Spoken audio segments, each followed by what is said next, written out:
Okay, so breaking human design down into doable steps. Human design is a very complex system, okay? It's not something that you want to take in all in one go. There's a lot, okay? There's a lot.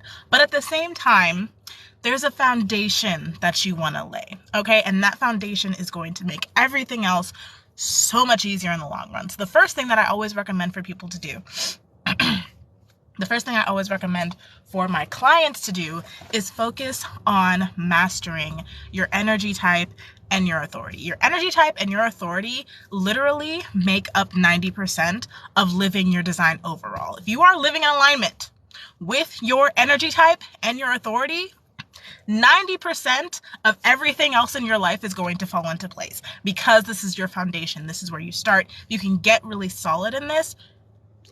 Learning about everything else is going to become so much easier. So there are 5 energy types. You're either a generator, a manifestor, a manifesting generator, a reflector, or a projector, right? I have videos on this on my profile, but I will go more in depth in this live. So generators, you are here to lift others up. You are here to follow what excites you. Goodness gracious, you're here to follow what excites you. That is your power. You are able to generate energy when you are doing the things that light you up. When you are doing things that are not exciting to you, you're going to get burned out, you're going to feel drained, and you're going to feel frustrated, which is your not self theme. You really need to focus on, number one, figuring out what the fuck is exciting to you, right? Because there are people who can jump out of bed and know exactly what they want to do that day. I'm dying over here. And then there are people who are like, well, I've been doing things that I hate for so long. I don't know what I like. I don't know what excites me because I've been running around my whole life doing everything for other people. I don't even know. I don't know what excites me anymore, right? So that's the first thing, is figuring out, what do you want to do? What is exciting for you? What lights you up? That's number one. And then you have to figure out, okay, what is my authority? And when you pull up your human design chart, it will tell you what your authority is. You're either emotional or a sacral generator. If you're an emotional generator, that means when you go to make decisions, you need to make sure that you are in an emotionally neutral place.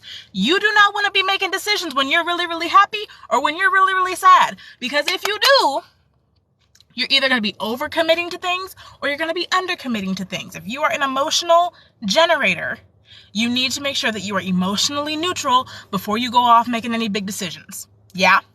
If you are a sacral generator, then that means you need to follow what excites you. When something comes into your field of vision, when you experience something in your life, when you look at something, you're like, oh my God, I want to do that. That sounds really exciting to me.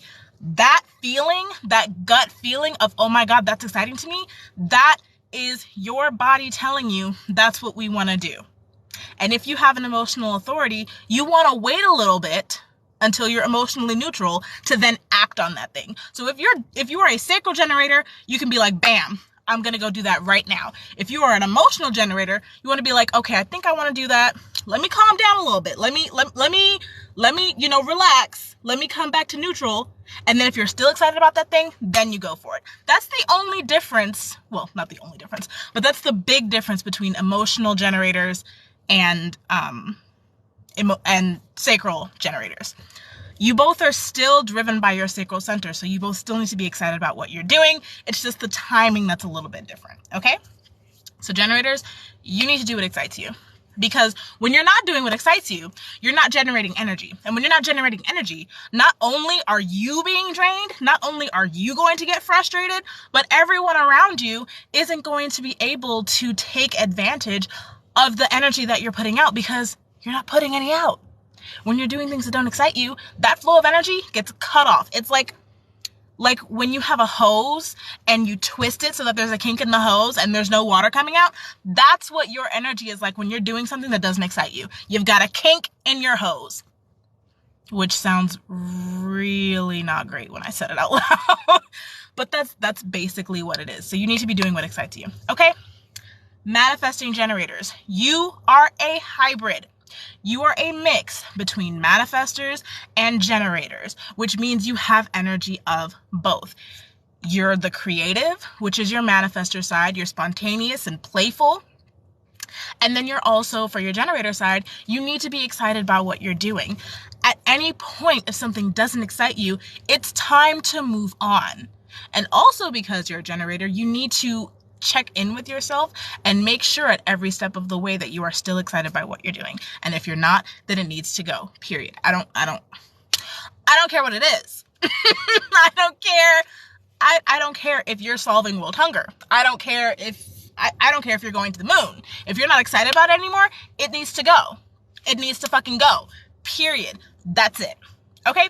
So, if you're a manifesting generator, your superpower is to show everyone else around you what is actually possible for them. Because, to let you in on a little secret, as humans, we're actually limitless. There is no limit to our capabilities, to our ability to feel, to our ability to create. There is no limit. Okay?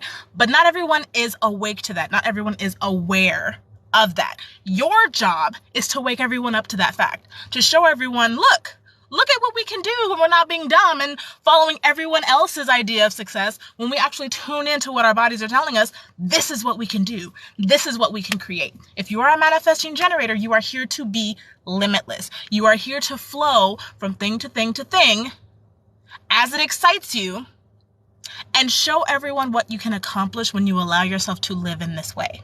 Yeah? You can be an emotional manifesting generator, and you can be a sacral manifesting generator. I mentioned before, emotional just means you need to wait until you are emotionally neutral to make a decision. That's it. If you are a sacral manifesting generator, you need to make sure that whatever you're doing is exciting to you. So even if you're an emotional manifesting generator, this is still true for you. The only thing that's different is the timing. Timing is much more important if you have an emotional authority, regardless of what your energy type is, really. Okay? So what's super important for manifesting generators to understand is that even though you are a generator, you have that manifestor energy, which means even though you might start a lot of things, it doesn't mean that you are going to necessarily finish them. And listen to me when I say this. Get in real close. You do not have to finish everything you start. You don't have to finish everything you start. You are not meant to finish every single thing that you start. That is not your bread and butter. Okay? A lot of manifesting generators, myself included, we get this reputation of being flaky, of being non-committal, of not knowing what we want, when the fact of the matter is, we just want lots of things. And sometimes what we want is to stop doing this thing and start doing this thing, because that is what is exciting for me to do. And if I decide to do that, it is not your job to tell me that I'm flaky or that I'm non-committal or that I don't know what I want. No, I'm living in alignment with my design. What are you doing? Huh? Are you excited about what you're doing? What's your energy type? Mind the business that pays you. Susan, mind the business that pays you. Okay?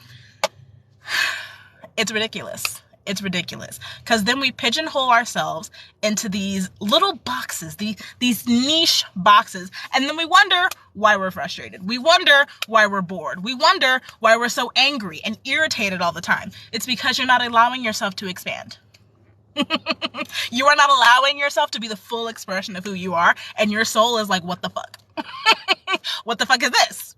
What is it? Because I don't like it. I don't like it. Next. What is this? That is a sign that you are not living in alignment with your energy type. And it's a problem. And it's going to be a problem until you decide, hey, fuck this. Fuck society. Fuck your idea of what I should be doing. I'm going to do what excites me. I love it too. Honestly, being a manifesting generator is kind of dope. It really is probably one of the dopest things I've ever experienced. So I absolutely agree. Okay, so that's manifesting generator. Manifestors. Oh my God. I have a special place in my heart for manifestors, honestly, because y'all are so amazing. You're amazing. You are the cutting edge of the collective. You are the innovators. You are the trendsetters. You are what are pushing the collective forward, right? Without you, we can't expand. We don't have everything new comes from you guys. You have that direct line to all of the abundance of the universe, and you are meant to be this channel to birth all of these new things into reality. However, if you are not allowing yourself to be that creative channel, then what? Manifestors, y'all really need to stop looking for other people's approval, because you're the one who's supposed to be going first. If you're supposed to be going first, you can't be looking at me and asking me if it's time to go. I don't know. Is it time to go? You tell me when to go. You move, I move. That's how this works. Yeah. So if you're a manifestor, your job is to create. Your job is to follow your inner urges. Whenever you get an urge to create something, you go out and do it. You go out, you create it, and you put it into the world for everyone to experience. It's not your job to micromanage it. It's not your job to edit it or filter it. Your job is just to bring it into existence and let it go. Like when you have an actual child, you birth it, you raise it, and you ship it off to have its own life. That's it. And then you get to keep doing that over and over and over and over again. Every time you get a new urge, that is when you get to start a new adventure. That is when you get to create another new thing and literally push it out into the world. But see, what I see so often with manifestors, well, there's a lot of things that I see so often with manifestors, but you'll get into this habit of, can I help you, sir? You'll get into this habit of wanting other people's approval, of asking other people for permission, of asking is this okay? Is this right? This is about you. This is about you. You are here to create an impact. You are here to push the collective forward. And most of the time, we don't always know what we need. Honey, we don't always know what we need. So you're asking us, do you think this is good? Do you think we need this? We don't fucking know. We don't know. You're supposed to tell us what we need. You've got the goods. You have the goods. You're supposed to be like, I created this new thing. Look how wonderful it is. Oh, there you go. Have a life of your own. That is what you are here to do. It doesn't matter what anyone else thinks. Manifestors, you're really here to do whatever the freak you want to do. And that is it. So honestly, as a manifestor, your authority could be anything. You could be an emotional manifestor. You could be a splenic manifestor. You could have a G-center authority. But whatever it is, you need to follow it. Because your authority is literally going to tell you how to make those decisions, how to tap into your intuition, and what you need to create next. That's what you need to be paying attention to. Your inner authority is literally your guide. It is your GPS system. And if you're not allowing your inner authority to guide you, then you're going to feel like you need everyone else around you to guide you. And we can't guide you because you're supposed to be guiding us. You're supposed to be guiding us. We're supposed to be following you. We can't both follow each other. That's not how this works. No. This is true. Yes. And because a manifestor who is in their power, who knows what they are here to do, who is just allowing themselves to be a creative channel, is literally the most magnetic thing that I've ever seen in my life. So literally just allow yourself to be the channel. And that's another thing. Manifestors, the things that you create, you don't have to micromanage them. Once you create it, you get to let it go and start on the next thing. Or you get to create it and then you get to rest and let the next thing come to you. Because that's another thing. You don't need to always be going. Okay? You don't have a defined sacral center, which means you don't have these huge stores of energy that a generator or a manifesting generator would. So you going and going and going and going and going, not going to last very long. Not going to work out really well for you. You need to allow yourself to rest whenever you need to rest. There is nothing wrong with that. Okay? Cool. So, projectors. Projectors, we need you. We need you because you are the guides. You are the efficient ones.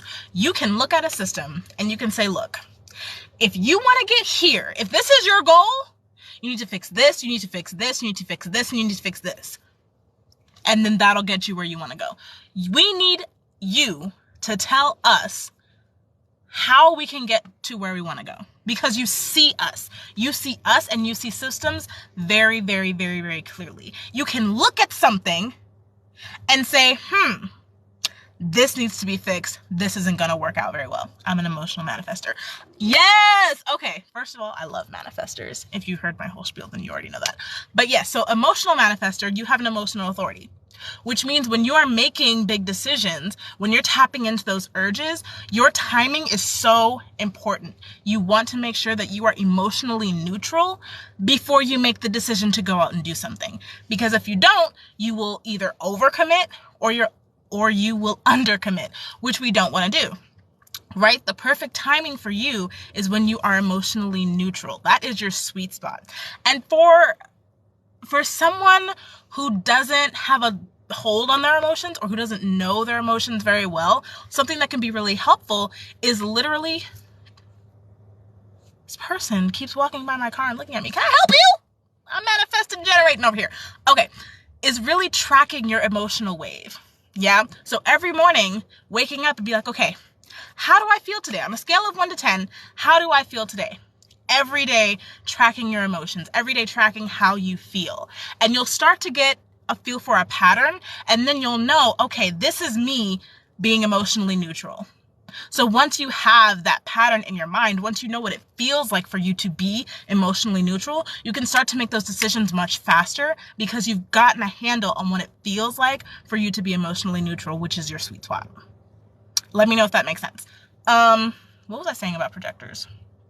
Oh, we need you because you see people, you see systems clearer than a lot of the times we see ourselves. And that's another reason why you need to wait for the invitation. Because when you offer up your wisdom and guidance to someone who is not energetically ready to hear it, it's not going to land with them. It's not going to be helpful for them at all because they're not going to be listening to you. They're just going to throw it back in your face, which is just going to piss you off and make you feel bitter, which we don't want. Yeah? So as a projector, you're not here to do. Okay? You're not a doer. And there's nothing wrong with not being a doer. We're not all designed to be doers, even though a lot of people want you to think that we're all supposed to be doing. No, that's not how that works. That makes no fucking sense that we're all just supposed to be out here doing. No, you are a guide. You get to sit back and tell everyone else how to do what it is they want to do. And that's your job. That is you doing. That is your doing is not doing. Just guiding. That's it. And the thing about being a projector is you have a specific zone of genius. This is another thing. Okay, I'm getting on my high horse here. Every person in general, but specifically projectors, every single projector has a zone of genius. I don't believe that there are talentless people in the world.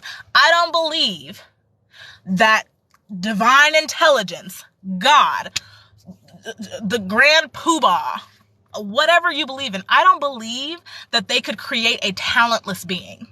So when I hear projectors say, oh, I don't have a zone of genius, there's nothing that I'm good at, I don't believe you.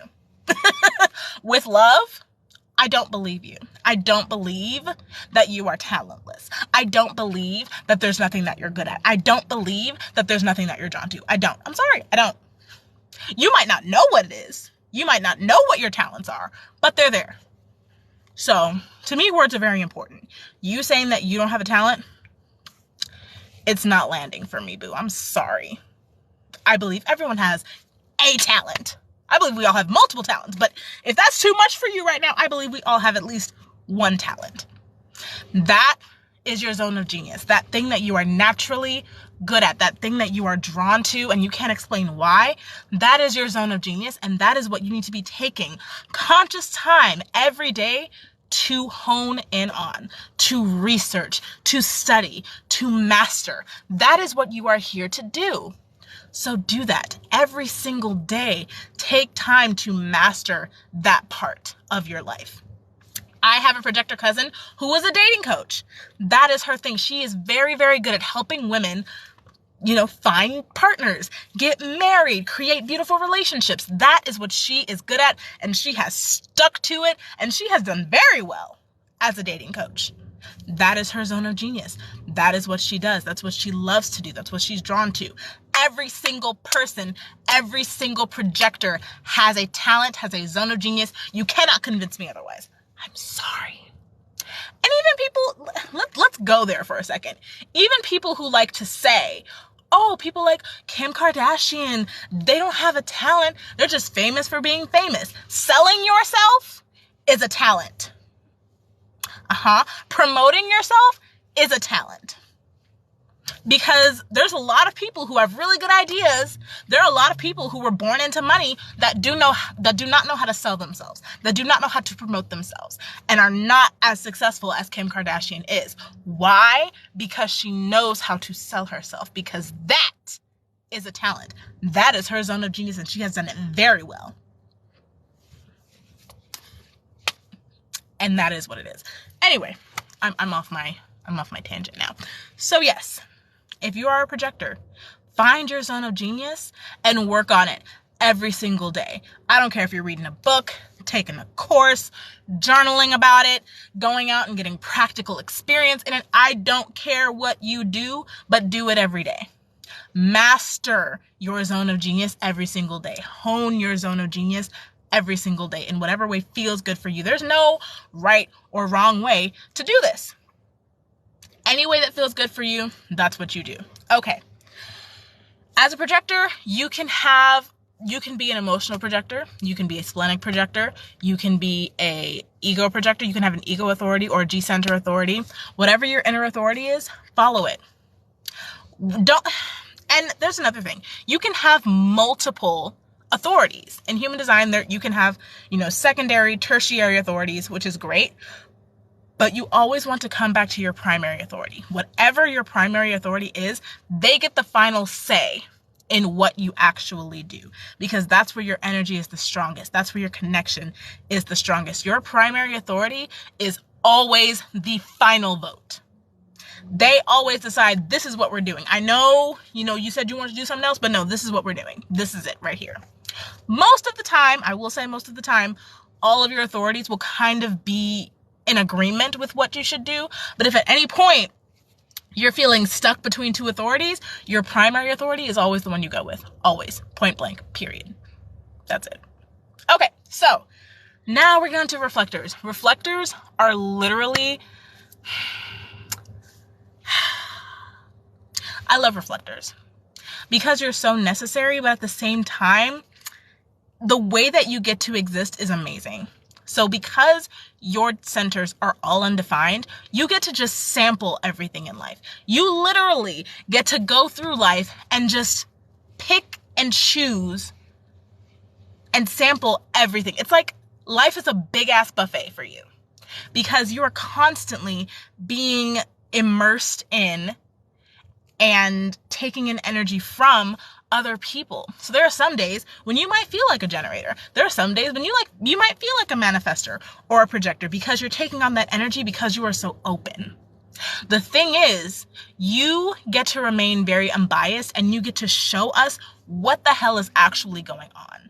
Because we can have our own opinions, we can have our own points of view, we can view things in a very different way from each other, but you, as a reflector, know exactly what is going on. There's no bias for you. The way you see things, more than likely, unless there's a lot of conditioning, which is possible for reflectors, the way you see things is how things are.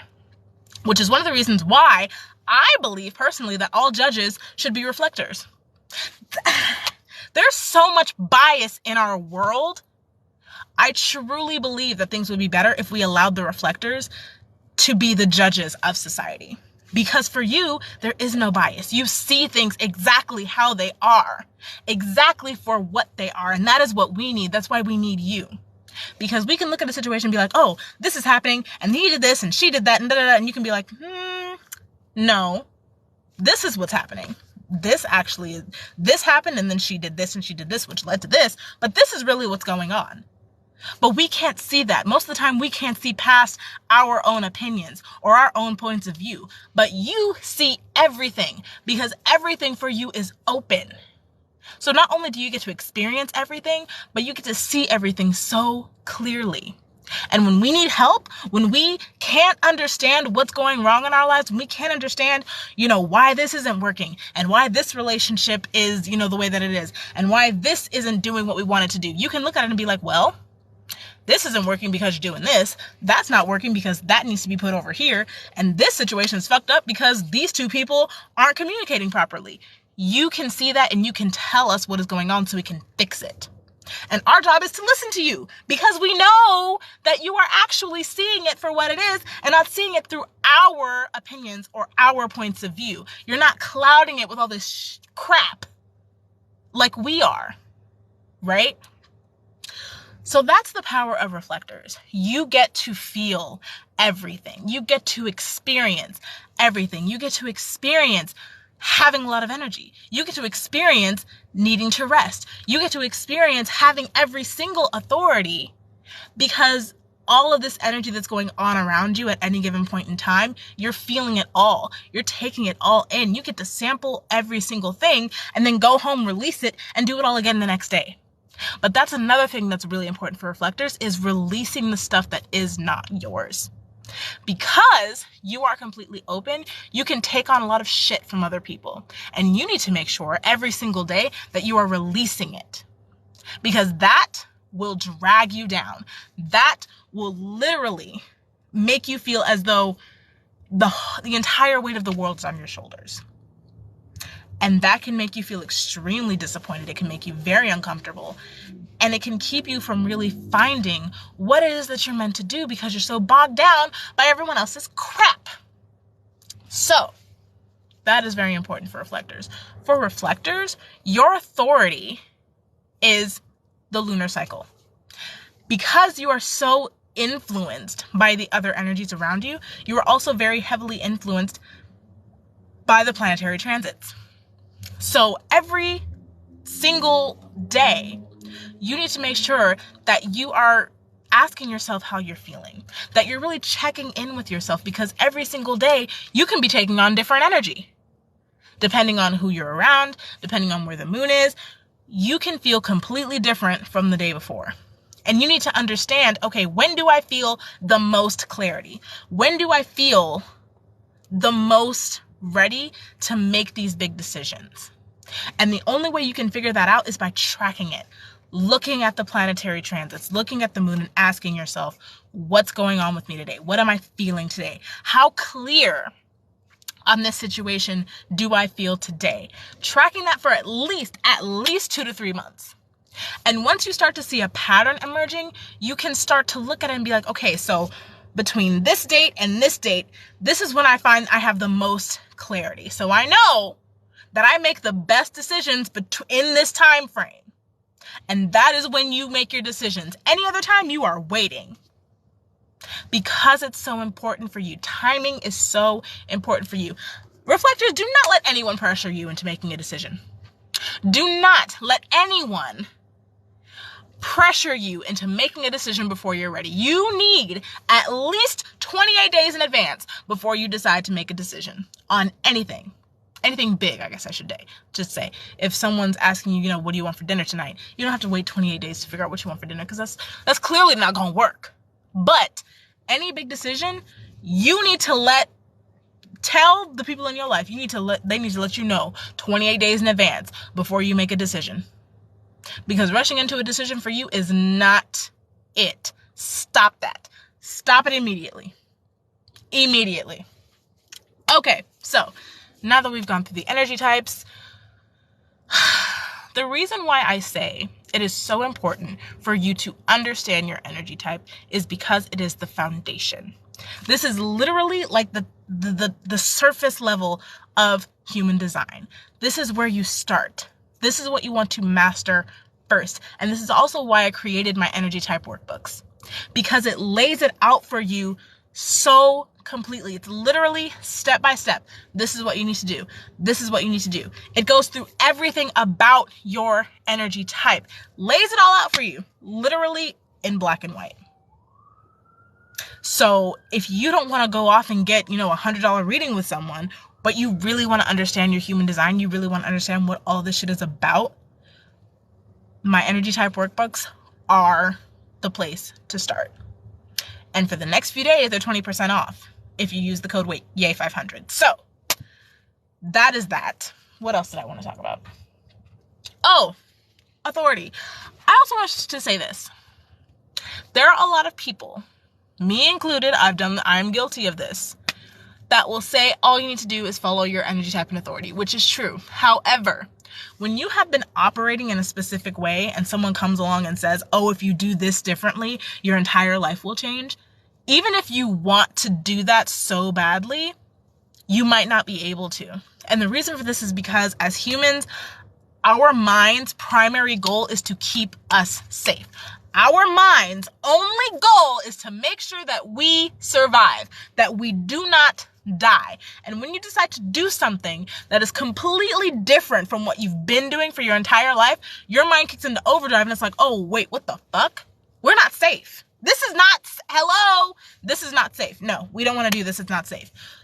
So even before you begin diving into this work, and not to say that this work is not worthwhile, because it is, but before you dive into this work, you need to understand that your feeling of safety is so important for your mind, for your body, for everything. If you do not feel safe, you're not going to be able to dive into this work in the way that you want to. It's just not going to work. So this feeling of safety is so important. Safety in your body, safety in your mind. And there's a lot of different ways that you can go about creating this feeling for yourself, whether that's journaling, whether that's breath work, whether that's meditation. Cultivating a feeling of safety within your body, within your mind, letting yourself know that I am safe. I am trying this, but I am safe. There's nothing to worry about. We are okay. I am safe. Everything is fine. I am safe. That needs to be your top priority when you're diving into this work, because you're literally sending a shock to your system when you completely change the way that you have operated. And we tend to be very hard on ourselves, and we're like, oh, why can't I do this? Why is everything going wrong? Why can't I stick to one thing? Why can't I be disciplined? Because you're hopped up on stress hormones and you're terrified. Your brain is literally telling you, if you do this, we are going to die. We're going to die if you do this. So the fact that you don't feel disciplined, the fact that you can't commit to anything is not because you are inherently a bad person or you're lazy or you're flaky. It's because you do not feel safe. You need to make yourself feel safe before you decide to jump into anything, because that's going to make it a lot easier for you to be able to commit to it. So, what was I going to say? Master your energy type. Master your authority. And at the same time, when you're doing this, when you're getting into this work, make yourself feel safe. Whatever you need to do to cultivate a feeling of safety within your body and within your mind is what you need to do. And you will find that mastering this work gets a lot easier when you're not fighting with yourself, when you're not having this internal battle with